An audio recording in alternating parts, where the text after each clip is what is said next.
Show my extra pounds that I gained over the 5 days. But here's the calendar for, and this is ours.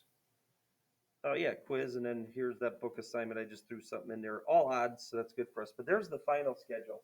Hey, raise your hand. How many people have fourth hour study hall? Raise your hand. Nice. You do know what this means. You're supposed to have a notes. Okay, so do bring a note within the next week. You can't do it late.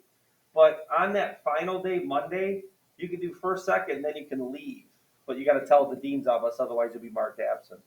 How many people have third hour study hall? This is why they do this, by the way. You could actually, if you're bringing notes, come in late, all right, and then start at seventh hour. Or come in third hour and study for those. Whatever. Whatever you feel. How many people have a fifth hour study hall? Fifth hour? Oh, this is fifth hour. I did that last hour, so obviously that's when we're taking that final. Here's the jackpot. How many people have 6 hour study hall? The absolute jackpot. Only you? You at the jackpot, you don't even have to come in that day. All right? If you've made up, or if you've done all your finals and don't have any makeups, you don't have to show up. But you're supposed to have a note, otherwise you'd be marked absent, illegally absent, unexcused. Okay, so anyway, the schedule is on our schedule, our calendar, so that you know what's going on there.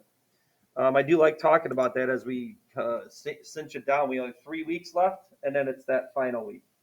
Blah, blah, blah. Okay, number one, Ivo, you got picked first. By the way, what is this, Ivo? What is this a picture of?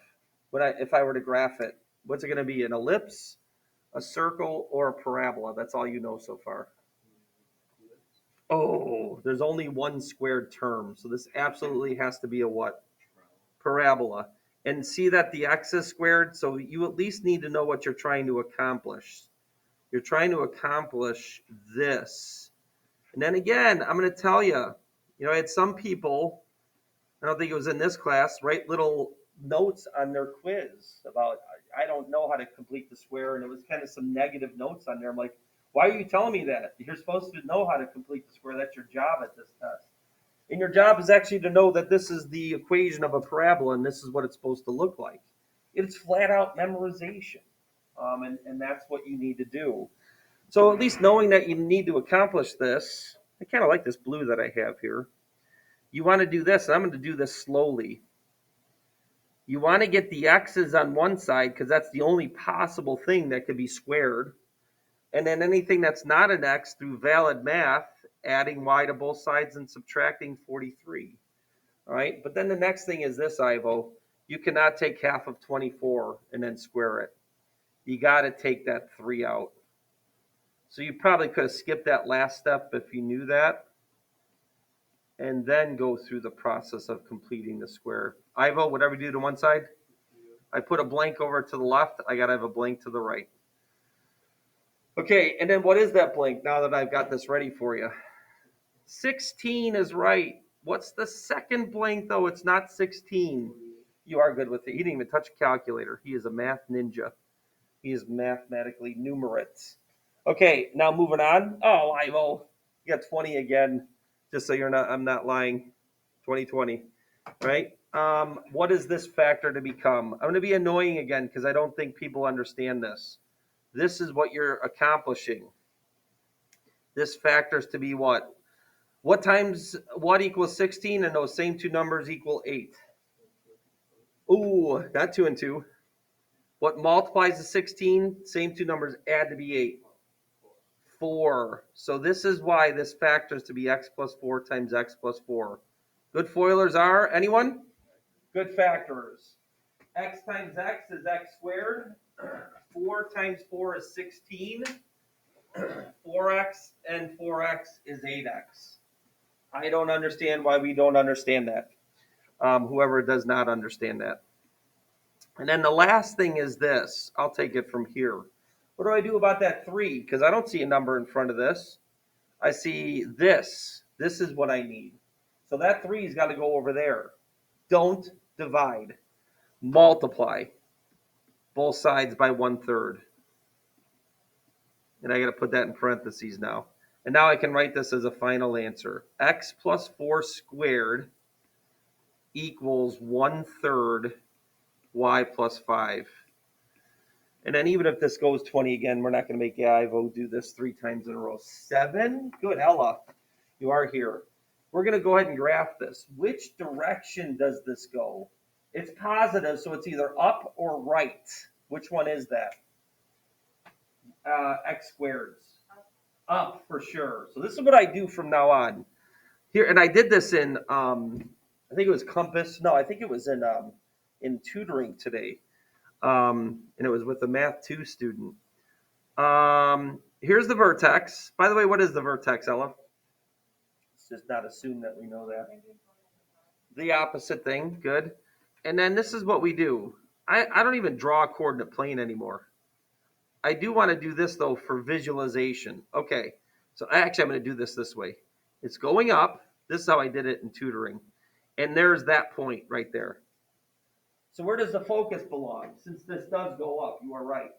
Where does the focus belong? Up, above, below, right, or left? Above. How far above? Well, this is the 4p number. Now, I'm not going to get you, but I think you're okay with fractions. But I'm going to go ahead and do it. Because it does make me sad, the 90% of the students that can't handle this. Yes, it is a problem. You don't divide by 4, you multiply by a fourth. So P is actually 1/12. And that is the move. That is the move that I do to go to this focus. I go up 1/12. So Ella, who does that affect? -4 or -5? -5. So this stays. And then to go up makes this go down as a negative. And 1/12, that makes this 11/12. That should not bamboozle a senior in Lockport High School. It should not. And then for the directrix, where do I go, Ella? Which way do I go for the directrix? Below, and then it's a horizontal line. Is that x equals or y equals? That's all I'll ask you.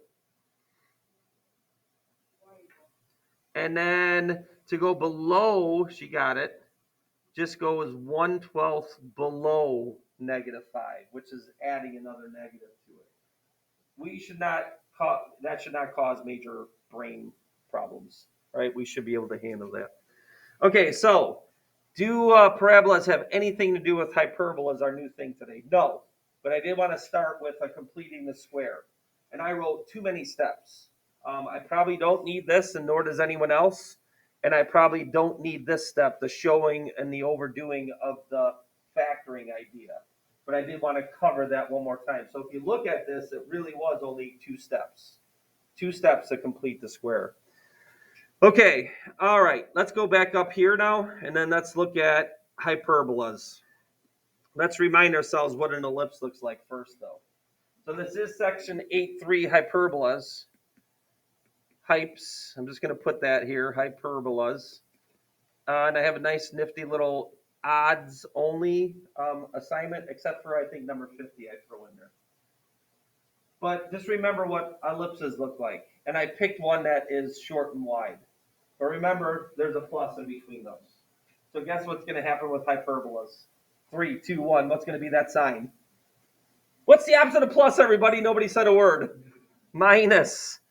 So I'm ultimately going to have this like this, our 2 cases here, but I'm going to zoom in on our first one. Here is a hyperbola standard equation. The difference is, no pun intended, there's a difference, not a plus sign in between the squareds. And that's what we have to accomplish. Sorry. The talk.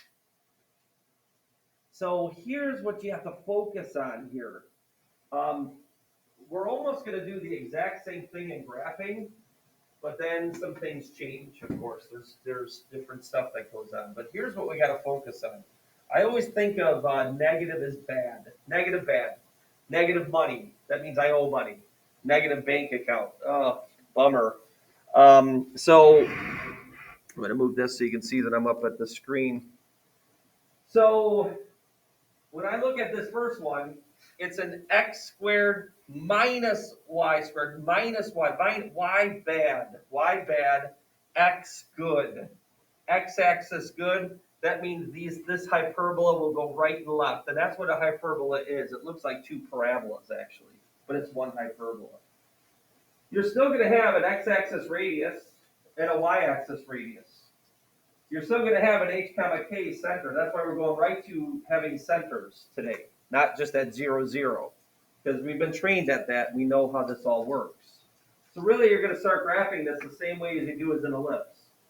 Go to h comma k, do your x-axis radius, do your y-axis radius. But then after that, we got to draw a hyperbola, and I'll show you what that is. There's asymptotes, which we should know what an asymptote is. Graph approaches, doesn't cross, so on and so on and so forth. But really, the start is the same, so it can almost be treated like review-ish and how to do any of all of these. Well, at least an ellipse and in hyperbola. Ellipses and hyperbola is very similar. Now zoom into this one. This is just a y squared minus an x squared. So this means, oh, minus x squared, minus x, bad, bad, bad, good. Good axis is the y-axis. This will go up and down. Right? Careful on this one. H comma k. We got a lot of people on that quiz Tuesday that took it that went like this. H comma k. No, x with x, y with y. Don't make that mistake ever again. You make that mistake, it's on you. It's on your shoulders. Nobody else's fault. Nobody. So even people that didn't take that quiz, like how we start this off really is how you start off an ellipse anyway. And it really should be helpful. And I already did a parabola today. So those that didn't take the quiz, we reviewed a parabola. I'm showing you hyperbola. That's very close to graphing an ellipse, all the same terminologies. It's really not that bad. Okay, now, remember I told you about all this crap. And it's like I don't want you to memorize all of this. You know, we're going to do it by graphing. But do write these crazy words down, and definitely the last thing, the Pythagorean relation. What's the difference, everybody? What do we have in there instead? What do we have? A what? Plus. There's a reason, and I'll tell you what it is. Okay, vertices. This term works. Vertexes. There are two vertexes. That's an illegal word that I'm using. The plural of vertexes is vertices. All right, here's the two crazy words. Can everyone say transverse axis? Can everyone say conjugate axis? Conjugate axis. What I just call these is, this connects the vertices. This is the good axis. Goes along the good, where the parabolas are actually drawn. My phone's going off. It's my crazy friends. Sorry. So illegal getting your phone out, and I can't get my phone open. Ooh, you didn't see my code, did you there? I might have just showed the code of how I open my phone. Okay, turning off the sound. Group texts. Hate group texts. All right. Same thing for this, whether it goes up, down, or right and left. Okay, so you're not really writing anything about this. I'll hit this later in an example. I'm moving on. Okay, and then don't worry about asymptotes. But what they do is forms the graph. The graph approaches but never touches these. You know what an asymptote is. Don't write that down. If you want to write this down, it would be good, but do not write one letter whatsoever that's written there. That makes it feel like it's a formula. But I do want to cover how you're actually going to graph these. So here's a good axis, x-axis one. X squared minus y squared. You still go to h comma k. H comma k, we're just saying it happens to be in quadrant 1. And then you still do your x-axis radius, a right, a left, and your y-axis radius, b up and b down. And then that's how you would draw an ellipse. But stop, it's not an ellipse because of the minus sign. So what do you do next? You draw a box. This is what's weird. And then through the box and the center, through the corners, you draw the asymptotes. This gives the graph shape. So this is where you got to get your hyperbola file now. When I see minus, then I draw a box and asymptotes. Good axis, x-axis. This hyperbola goes right and left. and you draw the hyperbola approaching those asymptotes that I just drew. Now, remember the c squared equals a squared plus b squared? This is so c is bigger than a. And here's c's value from here to there. Why? Cereal, say it. Bowl, stop, there is no table. The cereal must be in the bowl. That means C must be bigger than A. Here's A, here's C. Here's A, here's C. So that is why C squared equals A squared plus B squared. That ensures that the focus is actually in the bowl. I forgot to tell you how a hyperbola is drawn and why the foci direct it. It's actually a common difference between the two foci for any point on the hyperbola. So I verbalized it. No one really cares about that stuff anyway. And then I am ignoring this equation of how they have it written, the equation of the asymptotes. I'm going to cover that here in a moment. But let's look at this one real quick and the difference that happens here. This is a y squared minus an x squared. This means the good axis goes up and down. So you still go to, careful, h comma k. So h comma k, just saying in quadrant 1. Y-axis radius, a up, a down. X-axis radius, b right, b left. Instead of drawing an ellipse at this point, you draw a box, draw the asymptotes through the corners of the box. Good axis is the y-axis. Draw the hyperbola approaching these asymptotes. Again, c squared equals a squared plus b squared. The foci go up and down in the bowls. That's it. Okay, one more thing I didn't do though. Here is the asymptotes that you should know about. Notice these asymptotes in both cases. Notice the slope. First of all, give me the two r's that slope mean. 3, 2, 1, go. What two r's equals slope in a fraction? 3, 2, 1, go. Oh my gosh. Over, right? 3, 2, 1, go. Rise over run. You didn't understand my question. So I'm going to write that first, that the slope of any line is in the form rise over run, or change in y over change in x. Now look at this thing. The slope of this line is actually equal to the y-axis radius, divided by the x-axis radius. So that's what I'm going to put here. This is what you should always remember. The slope of this is the y-axis radius over the x-axis radius. And then this is what I'm going to write for my equation of the asymptotes. The equation of a line is y minus y1 equals m times x minus x1. Remember that from actually earlier in the year in this class, equations of lines. This is why I love hyperbolas and all these other ones, because it reminds you of so many other things. But notice what both of these lines cross.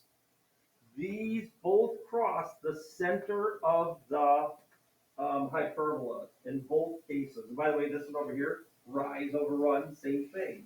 That's the slope of that line as well. So they both cross the center. So really what it is y minus k equals m times x minus h. And then I'm just going to highlight this. What's m? What I just said over here. And that's what you plug in right there. It's as simple as that to find the equations of the asymptotes for the hyperbola. Okay? Y-axis radius over x-axis radius is the slope.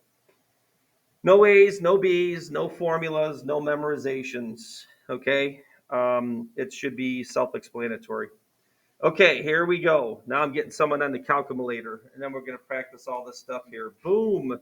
Student number 11, 4, 8, 12, 11. Good timing. Good. I like it. 11, McKenna. First things first, I'm giving you a little different one.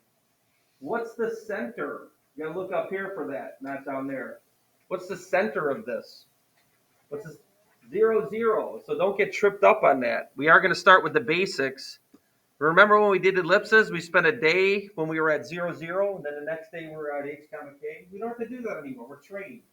We know how to move things. Same thing with parabolas. Day 1 was 0, 0. Day 2 was h comma k. We're good on that.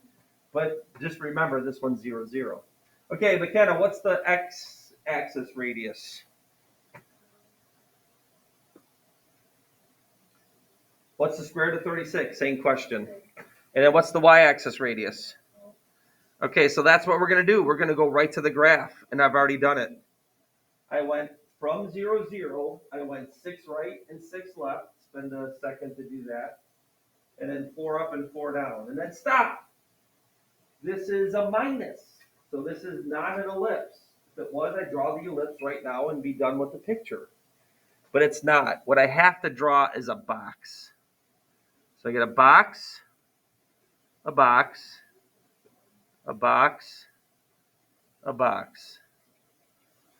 And then through the box, you got to draw the asymptotes through the center, through the corners of the box. Through the corners of the box, center, and then corners of the box. And then which way is this going, McKenna? Last question I'll ask you. Is it going right, left, or is it going up, down? What's the good axis? So which way is it going? Right, left, or up, down? That's as simple as it gets. Don't cross up with parabolas now. That's a big indication there. What I get students doing is they then jack up parabolas and make x squared go right, left. No, x squared for parabolas still go up, down. Y squared still go right, left. It's a different file. You must get those things figured out. All right, I'm going to bother student number 15 with this question. And that is Evan, and he's not here. Another absence. These absences racking up. 7. Ella again. Okay, so for the focus, I can do this. It's 36 plus 16. That's what you got to do. It's plus, plus, plus. And I'll prove this when we actually draw this, why these end up in the bowls. That becomes 52. And then I'll take care of it for you here. You know what 52 is? It's 2 times 26, which is 2 times 13. Got it. It's 4 times 13. What is this in simplified form then? 2 square root of 13 is correct. And I'm going to leave it like that. Which way should the foci go? Should they go right, left, or should they go up, down? It's got to be right, left, because it's got to be in the bolt. Is someone okay out there? Did you hear that? They're just running away? Okay. We'll assume they're all right. I don't know. Okay, in the bowls, right? In the bowls. And actually, square root of 52, square root of 49 is 7. So notice that I have those in here. So 1, 2, 3, 4, 5, 6, 7 point something. Notice I put X marks the spot. C must be bigger than A, so that it is in the bowls. So it is plus minus 2 root 13, comma 0 for those foci. Okay? Really hope you can get this and understand this. And I'm going to bother you one more time, Ella, because your number did get picked. What's the slope of this line? What's the rise? How much do you rise? 4. Where you been? All right. And then what's the run? 6. Do you even have a pass? What? Who? Where are we at? Oh my. Yeah, go back and get a pass. You really have to. All right. I got to see what's going on. And by the way, where did this cross through? 0, 0. So this is y minus 0, which is just y. And then what do you say? It rose 4 and ran 6, right? What's 4 over 6, by the way? And we're going to go plus minus on that because you also have a negative slope. And the x-coordinate of passing through is 0, so we just write x. So y minus 0 equals negative plus or minus 2/3 x minus 0. Unless I got an email that I probably did. But how am I supposed to check an email when I'm in the middle of teaching? Oh, I don't know if I should even check my email right now. I just got to see during this video. Come on. Wow, it was closed. Nope, no email. I saw it real quick. I didn't see any name there. Okay, and I think that's it. Oh, I forgot to write the vertices up there. Those are just plus minus 6 comma 0. The actual vertexes. My next example has a bunch of annoying terms that we can use. Okay, let's move on. I don't want to overkill this, but I also want to explain it so that everyone's good, and it really should be helpful.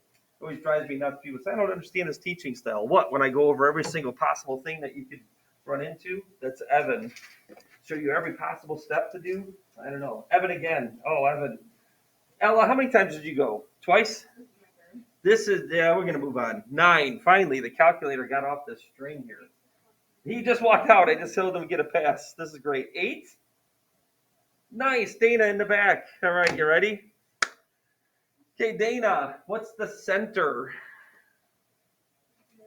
Okay, so don't get tripped up on that. It is 0, 0. She did not. Make sure everything's based off the center. And you got nothing with X and Y. And then what's the x-axis and y-axis? What's the y-axis radius? X-axis. And then you can already see that I went ahead and did this. Okay, which way does this go? Right, left, or does it go up, down? Okay, so notice what I did, and then we'll take a minute for you to catch up if you are taking notes. So, yay! Who's it from, though? That's from guidance. Okay, all right. Okay, so I went 8 up and down, and then I went 4 right and left. I drew the box, and I drew the asymptote. So that's fine with our, that time, because you need to catch up on it. Then notice all that annoying terms I have off to the side.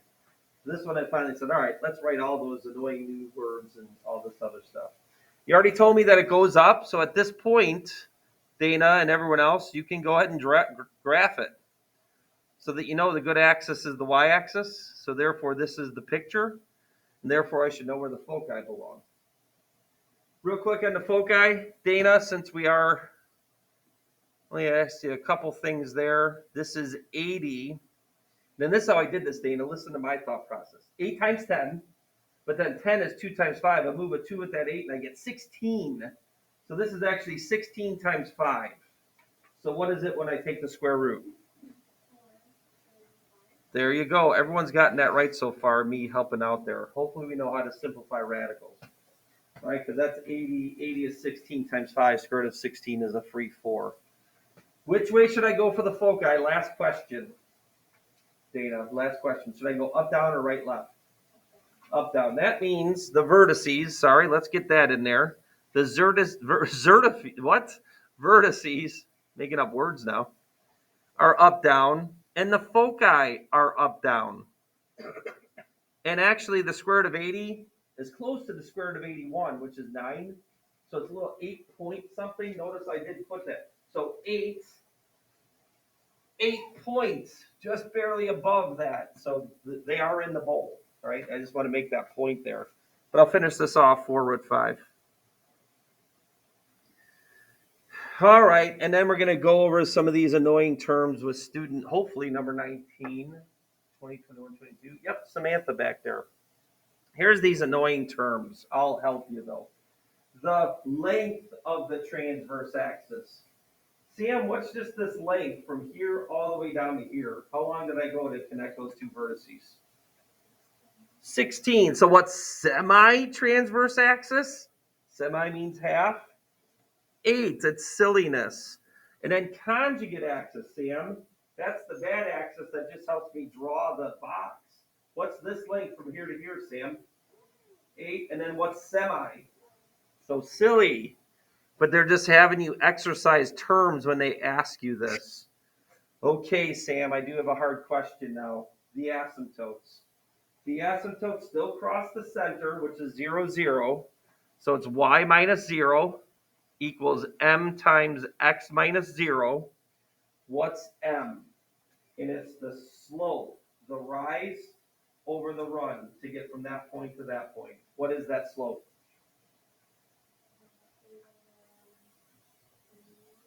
And you could actually just look over here. Y-axis radius 8 over x-axis radius 4. What's 8 over 4? What'd you say? 2. But guess what? It's plus minus because we also have this line. That line is a negative slope of 2. So that's how you write the asymptotes, and will allow you to do that. But you see the next one? And then, just really understand how simple those concepts are right there. So that's the only time I'm going to talk about them. All right? Then you'll have to know those terms. Okay, now we got this one. And of course, we should be ready for this because we've been trained. Yay, student number 3, which is Kathleen. Careful, Kathleen. Say it loud and proud. What's your center? Careful. Think about it, and then answer in about 3 seconds. What's the center? Did you say -3, 2? Okay, no, for many reasons. Remember, it's opposites, all right? So it couldn't be -3, it'd be 3, but also it's x first, then y second. So what is it, the center? -2, 3. You get the center wrong, everything is wrong after that, right? So make sure that we're okay with that. What's the y-axis radius, Kathleen? And then x-axis? Good. And then I'll hold the phone for a second as we show what we got here. Okay, so I go to -2, 3, and then I do my y-axis radius, 3 up, 3 down. I do my x-axis radius, 2 right, 2 left. If this was a plus sign, you draw your ellipse right now, but it's not. It's a minus. So you draw the box, and you draw the asymptotes through the corners of the box and the center. I guess I'll bother you with one more thing. Real simple, though. This one you had to do last. It's 9 plus 4 for the foci. Oh, by the way, I'm sorry. Kathleen, which way does this go? Right, left, or up, down? I don't know. Did you say something? Up, down. Okay, I could barely hear you. All right, it is up, down. So it is up, down. So the foci, which I'll finish, are √13, because that's what it ends up being. I don't really need anything else. Where do the foci go from the center? Right, left, or up, down? Up, down. So what does that affect? That affects the the y coordinate of the vertex. So I go up, down, √13 from the y coordinate. Square root of 13, by the way, is 3 point something. This is 3. 3 point something would be a little bit above that. So C must be larger. And that's how that ends up in there. In the bowls. Forgot about the vertices. Vertices are pretty simple. I can go back to this y-axis move, and then I go up 3, so that's 2, 6, down 3, that's 2, 0. Negative, I'm sorry. I wasn't saying the negative there. So -2, 6, -2, 0.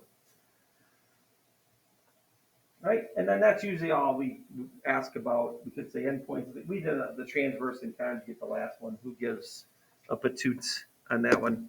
And then enter student number 14. That's a new one. Hopefully they're here. 14. That's Matt. How you doing today, Matt, on this fine day? Isn't it great to be back in school? Don't answer that. All right, here we go.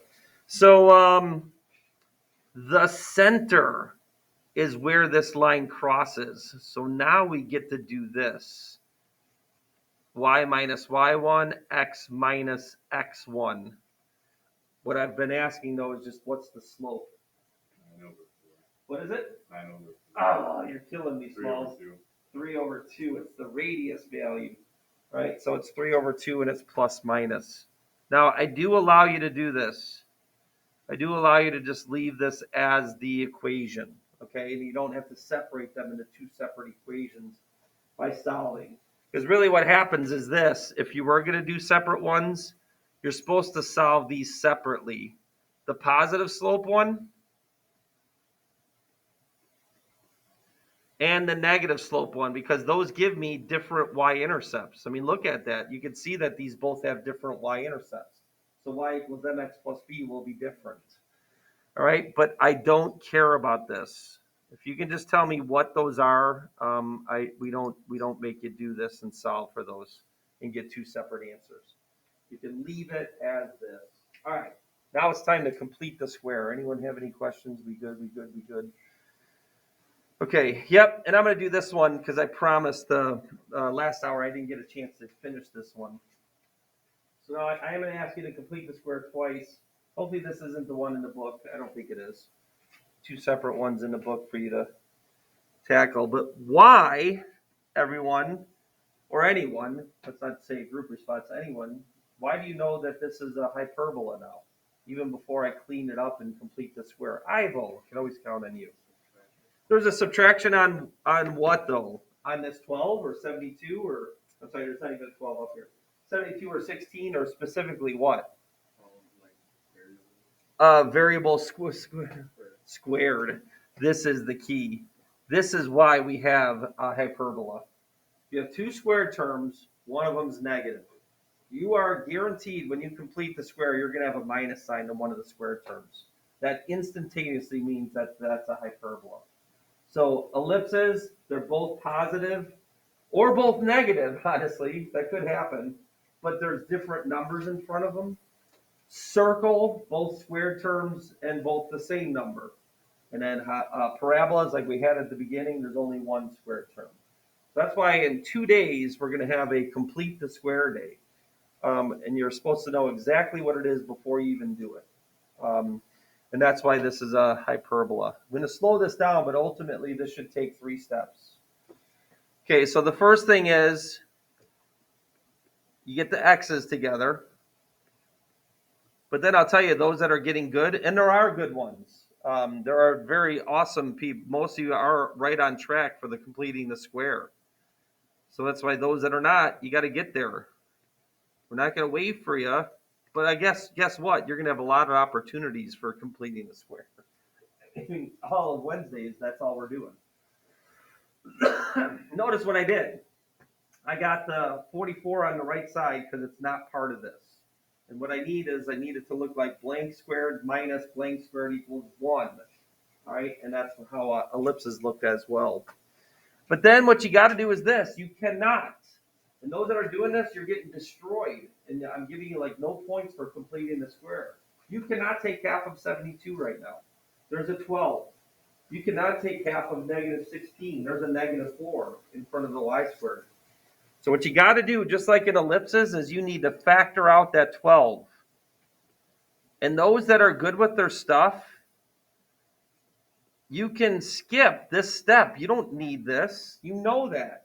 You can look up and say, okay, I have to group these and take out a 12. Right? I think that's really true for the majority of you. And I will say that the majority of you are probably on track here for completing the square. Positive statement from Mr. Samuels. It's amazing. And then make this plus negative, group this, and put this stinking plus there. But then pull out a negative 4. That's got to be y squared. You know, when I pull out a negative 4, this is plus 4y. Plus blank.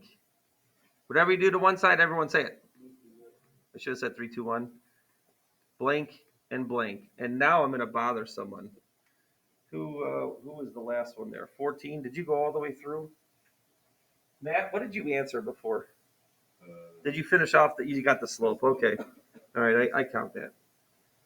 20. Is that Ivo again? I was punching calculator buttons. Hopefully it's for multiplying. All right, what's this first blank? 9 is correct. Half of negative 6 is negative 3, then square it. That's what goes in that blank. The reason for you bums that still don't know how to factor, which I'm telling you, that's what you are. You've created a perfect scenario. Perfect. Good foiler, say it. X times x is x squared. Good. What multiplies to 9, those same two numbers add to be negative 6. What are those two numbers, everybody? 3, 2, 1, go. Negative 3. So minus 3, good foilers, good factors are not just something to annoy you. They're something that you got to get this figured out. You're making me angry. Negative 3 times negative 3 is 9. Seniors not knowing how to factor and understand factoring, foiling relationships. But really, ultimately, this is what happens. You got 12 times x minus 3 squared. And that's what you're supposed. That gives me the x coordinate of the center in this case. I almost said the wrong thing. Ivo, what's that second blank? 4. What's the third blank? Hopefully that's what you were using your calculator for. Oh, okay. So that third blank is over here, and it's keeping what I did on the left side. Whatever I do to one side, do to the right. But actually, you added this. This is what I thought you were calculating. 108. And then what else did you add to that side? Negative 16. You actually added 9 times 12 and negative 4 times 4. Okay, and then Ivo should not have to factor.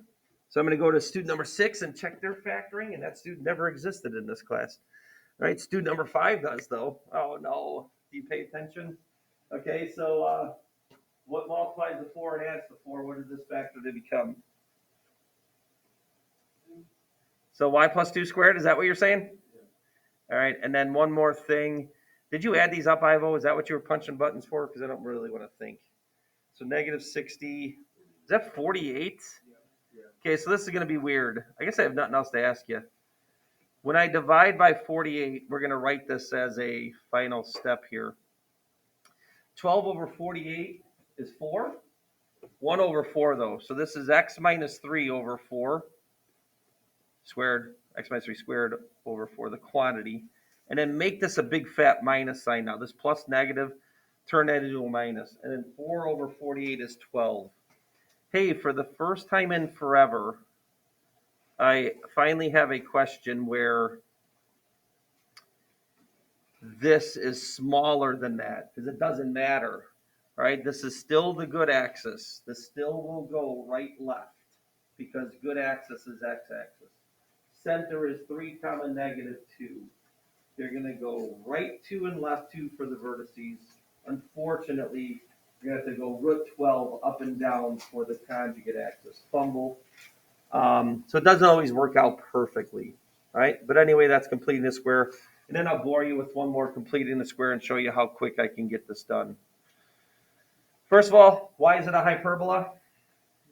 Negative y squared. That's it. Next thing is, this is how I can get this done real quick. You're going to group the x's, and you're also going to get your blanks ready. So step 1. And then I'm going to group these two together, but I have to pull out a negative 1. And then this becomes y squared minus 4y plus blank. This is for those that are really getting this. And you might want to use parentheses, especially with the minus sign. 6 over there. So I have to add 6. And then whatever I do to one side, I do to the other. So blankety blank. Hey, everybody, what's the first blank? 3, 2, 1, go. 1. If you can't get that, you're severely and totally behind. Listen to the rest of everyone else. What's the second blank? 3, 2, 1, go. 4. Okay, what's the third blank, which isn't hard? 3, 2, 1, go. It is 1 because there is no multiplier. Careful, what's the fourth blank? 3, 2, 1, go. Negative 4. Now we're rolling. 1 step. 2 steps. What's in there? Plus or minus, and what number? 3, 2, 1, go. Minus 1, not plus 1. Some people said plus. And then what's this blank? I got to put a negative 1 here. Y blank squared. What's that blank? Minus or plus? And then what number? 3, 2, 1, go. Minus 2. And then this becomes, this is weird. 7 minus 4 is 3. Last step is to divide by 3.